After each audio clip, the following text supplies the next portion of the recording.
In this video, I'm going to show you how to delete blocked contacts and blocked chats on WhatsApp.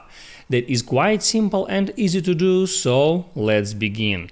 And first, open up WhatsApp app and go into chats. And now let's say I want to block that guy to not let him send me messages, and all I have to do is first open up that conversation, then hit at that phone number or username, and here scroll all the way down and there tap at block.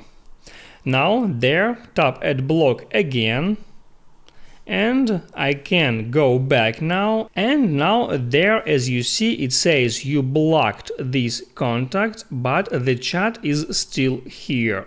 And to delete this chat, just hold down on the chat to bring up these options, and there tap at delete chat. Next, tap at continue, and here tap at delete chat or archive instead.